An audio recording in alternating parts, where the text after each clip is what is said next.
Baiklah, hari ini kita akan belajar satu topik trigonometry, di mana subtopik yang akan kita bincangkan ialah melangkah graf trigonometry.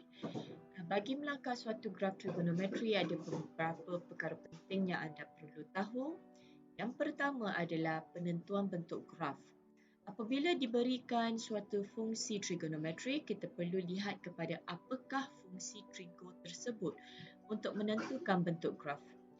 So, sekiranya graf itu ialah graf fungsi sin, maka bentuknya ialah bentuk S. Sekiranya itu ialah graf cos, maka bentuknya ialah V. Dan sekiranya dia ialah graf tangent, maka bentuknya adalah bentuk putus-putus.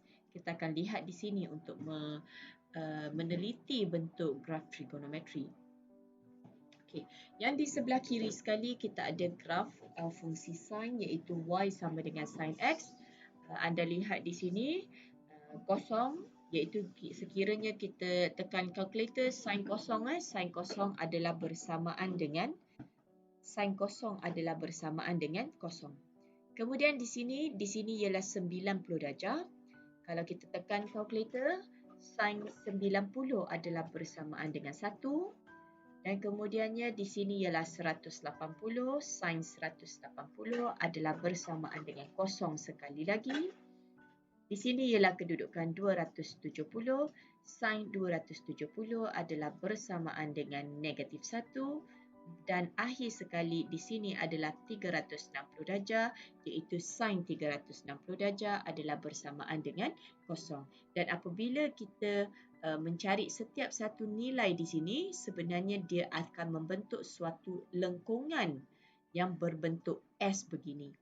So, satu bentuk S ini kita panggil sebagai satu kala. Untuk graf cos pula, sekali lagi kita akan menekan kalkulator. Apabila anda menekan cos kosong, anda akan dapati skrin yang menunjukkan nilai 1 yang bermaksud cos kosong adalah bersamaan dengan 1. Di sini adalah nilai 90 darjah, cos 90 adalah bersamaan dengan kosong. Kemudiannya cos 180 adalah bersamaan dengan negatif 1. Cos 270 adalah bersamaan dengan kosong. Dan cos 360 adalah bersamaan dengan 1. Apabila dicari kesemua titik pada graf tersebut, kita akan dapat suatu lengkungan yang berbentuk V begini. Okey, sila perhatikan V-nya bukan garis lurus ya. V-nya ialah V lengkung di sini. Sekiranya anda melakar graf V yang berbentuk garis lurus, maka graf itu dianggap graf yang salah. Graf yang ketiga ialah graf tangent. Graf yang saya kata graf putus-putus tadi. Kenapa saya kata putus-putus? Sebab grafnya mula-mula ada satu lengkungan, lepas tu putus, satu lagi lengkungan, sambung lengkungan ketiga dan putus lagi dan sambung lengkungan keempat. So, bagaimana caranya kita nak melukis graf tangent? Kita bahagikan kepada 4 kawasan yang sama besar. So, sekali lagi setiap kawasan adalah 90 darjah. Maka yang ini ialah 90, ini ialah 180, ini ialah 270 dan ini ialah 360. So, anda perhatikan kawasan ini, graf tidak akan menyentuh kepada nilai 90 darjah. Iaitu apabila kita tekan kalkulator, tangent kosong adalah bersamaan dengan kosong. Tangent 90 anda akan dapat maths error pada paparan kalkulator. Maths error bermaksud graf tersebut tidak menyentuh nilai 90 darjah pada kedua-dua tempat ini. Apabila kita menekan tangent 180, kita dapati nilainya adalah kosong.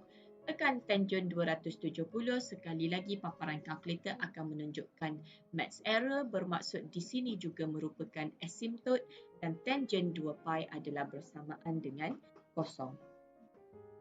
Seterusnya kita akan lihat pada yang kedua, iaitu kita lihat pada kala bagi graf tersebut. Fungsi y sama dengan sin x menunjukkan ada satu kala, fungsi y sama dengan 2x menunjukkan dua kala, manakala fungsi y sama dengan sin 1/2x menunjukkannya sebenarnya ada 3 kala di situ. Jadi kita akan lihat apa maksud kala-kala tersebut. Okey, y sama dengan sin x. Okey, di sini dalam domain 2π kita melukiskan satu S. Satu S, satu bentuk sin graf dengan satu color. Okay. Y sama dengan sin 2x bermaksud kita perlu melukis sebanyak 2S. Satu S adalah satu color. Okay, kita perlu melukis dua color di situ. Dan kalau kita perlu melukis Y sama dengan 1/2X, maksudnya separuh color. Kalau satu color ialah bentuk S begini, bonggol satu bonggol di atas, satu bonggol di bawah. Setengah color maksudnya bonggol atas sahaja. Okay, itu ialah perkara kedua yang kita perlu lihat. Baiklah, seterusnya kita akan lihat kepada perkara yang ketiga. Perkara ketiga ialah menentukan amplitude bagi graf tersebut. Y sama dengan cos X bermaksud amplitude 1, Y sama dengan 2 cos X bermaksud amplitude 2, Y sama dengan 3 cos X bermaksud amplitude 3. Kita akan lihat contoh di sini. Okey, so amplitude bermaksud ketinggian graf tersebut. Ini ialah amplitude dia. So Y sama dengan 1 cos X bermaksud amplitude-nya adalah 1. Maka ketinggian graf tersebut adalah 1. Okay. Sekiranya kita ada Y sama dengan 2 cos X, 2 di hadapan ini menunjukkan amplitude-nya adalah 2. Maka kita tengok ketinggian graf tersebut. Ini adalah amplitude graf adalah 2. Bagi graf Y sama dengan 3 cos X, maka kita kena buat amplitude-nya sampai ke angka 3. Baiklah, yang keempat yang kita perlu perhatikan adalah menentukan anjakan graf secara mencancang. Mencancang bermaksud graf itu akan bergerak ke atas ataupun bergerak ke bawah. Bagi suatu fungsi Y sama dengan tangent X, iaitu tiada tambah apa-apa nilai, maksudnya dia tiada anjakan. Tiada anjakan maksudnya dia start dengan nilai kosong. Untuk graf Y sama dengan 1 tambah tangent X, graf ini menunjukkan anjakan ke atas sebanyak 1 unit kerana dia adalah nilai positif. Untuk graf Y sama dengan tangent X tolak 3 bermaksud anjakan ke bawah. Maka kita akan lihat contoh graf di sini. Ini adalah contoh Y sama dengan tangent X. Ini ialah tangent X. Tangent X tambah kosong. Tangent X tambah kosong. Maka kita mula dengan nilai kosong pada graf tersebut. Okay, di sini kita ada Y sama dengan 1 tambah tangent X. Tangent X bermaksud kita anjakkan, kita gerakkan keseluruhan graf ke nilai 1.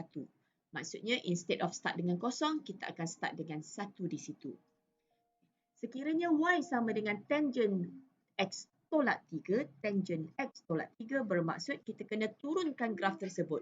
Daripada kosong di sini, kita turunkan sehingga negatif 3. Maka keseluruhan graf kita akan turun ke bawah.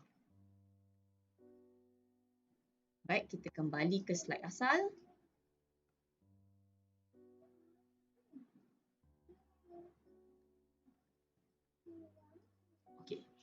Seterusnya, ada beberapa perkara lagi yang kita perlu take note.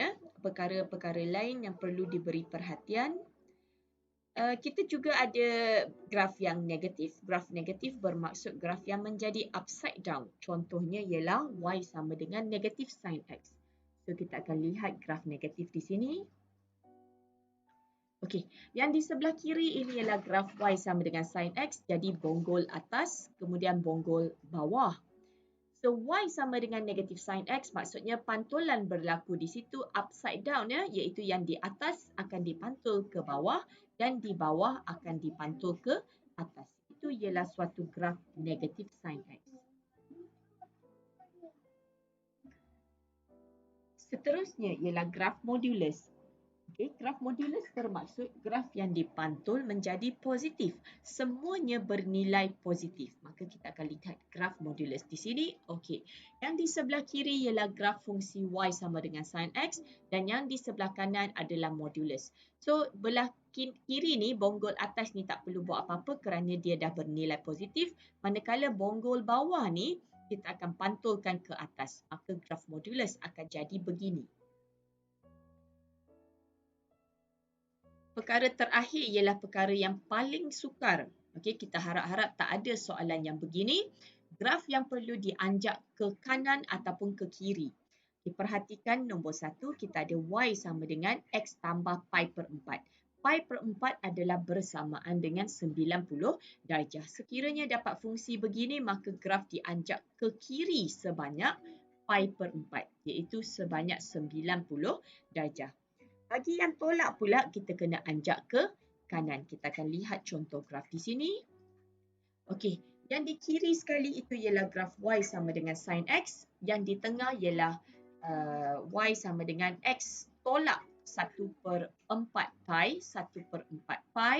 Dan yang kanan sekali ialah tambah 1/4 pi. Okey, perhatikan ya, by right kita lukis sin start di sini. Okey, by right kita lukis sin start di sini, start di kosong. Tetapi untuk fungsi yang ada tolak 1/4 pi, kita anjak ke kanan sebanyak 1/4 pi.